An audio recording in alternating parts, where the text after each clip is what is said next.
അല്ല, ഈ തെരഞ്ഞെടുപ്പിൽ എതിർ സ്ഥാനാർത്ഥി ഉണ്ടാവില്ല എന്ന് വിചാരിച്ചിട്ട് മത്സരത്തിന് ഇറങ്ങിയ ആളുകളല്ലേ ഞങ്ങൾ. എതിർ സ്ഥാനാർത്ഥി ഉണ്ടാവും, എതിർ സ്ഥാനാർത്ഥിയുടെ മത്സരമൊക്കെ ഉണ്ടാവും. അതിനെല്ലാം അതിജീവിക്കാൻ കഴിയാവുന്ന രാഷ്ട്രീയ സവിശേഷതകൾ നിലമ്പൂരിലും കേരളത്തിലും ഉണ്ട്. എതിരാളി ഉണ്ടാവില്ല എന്ന് വിചാരിച്ചിട്ട് ഈ തെരഞ്ഞെടുപ്പ് ജയിക്കാമെന്ന് ആഗ്രഹിച്ചവരല്ല. ഏത് എതിരാളി വന്നാലും ഈ തെരഞ്ഞെടുപ്പ് ജയിക്കാൻ കഴിയുമെന്നുള്ള തികഞ്ഞ ശുഭാപ്തി വിശ്വാസത്തിലും ആത്മവിശ്വാസത്തിലും തന്നെയാണ് ഞങ്ങൾ ഈ തെരഞ്ഞെടുപ്പിൻ്റെ മുന്നൊരുക്കങ്ങൾ നടത്തിയത്. ഞങ്ങൾ സ്ഥാനാർത്ഥി നിർണയം നടത്തിയതിന് ശേഷം ഞങ്ങളുടെ പ്രവർത്തനങ്ങളുമായിട്ട് മുന്നോട്ട് പോകുന്നു. അത് ഗ്രൗണ്ട് ലെവലിലേക്ക് ഞങ്ങൾ ഇറങ്ങി തുടങ്ങി. ഞങ്ങൾക്ക് ഇവിടുത്തെ ജനങ്ങളുടെ ഫീഡ്ബാക്ക് കിട്ടുന്നുണ്ട്. കേരളത്തിലെ ജനങ്ങൾ ആഗ്രഹിക്കുന്ന റിസൾട്ട് ഇവിടെ ഉണ്ടാവും.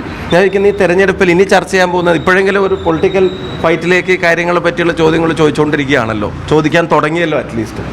ഞാൻ ചോദിക്കുന്ന ഈ കേരളത്തിലെ ആശാ വർക്കർമാർ നടത്തുന്ന സമരത്തിൻ്റെ അവസ്ഥ എന്താ? അത് ഈ നിലമ്പൂരിലെ ജനങ്ങൾ ചിന്തിക്കില്ല എന്നാണ് നിങ്ങൾ കരുതുന്നത്? അവർ മഴയും വെയിലും ഏറ്റു നടത്തുന്ന ജാഥ, അവർ സെക്രട്ടേറിയറ്റിന് മുമ്പിലെ സമരം ഈ തെരഞ്ഞെടുപ്പിൽ ചർച്ചയാവില്ല എന്നാണ് നിങ്ങൾ കരുതുന്നത്? ഈ വിവാദങ്ങളൊക്കെ ആവും തെരഞ്ഞെടുപ്പിൽ ചർച്ച എന്ന് പാലക്കാട്ടെ തെരഞ്ഞെടുപ്പിലും പലരും പ്രവചിച്ചിരുന്നു.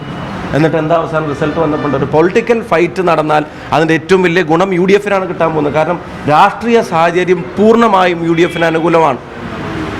ഈ നിലമ്പൂരിൻ്റെ ഓരോ മുക്കിനും മൂലയ്ക്കും അറിയാവുന്ന സ്ഥാനാർത്ഥിയാണ് ഞങ്ങളുടെ സ്ഥാനാർത്ഥിയെ സംബന്ധിച്ച് ക്ലാരിറ്റി ഉണ്ട്. കൃത്യമായിട്ടുള്ള റിസൾട്ട് കൊണ്ടുവരാൻ കഴിയാവുന്ന രാഷ്ട്രീയ സാഹചര്യം ഇവിടെ ഉണ്ട്. ഇനി ഈ നാട്ടിലെ പാചക തൊഴിലാളികളുടെ അവസ്ഥ എന്താ?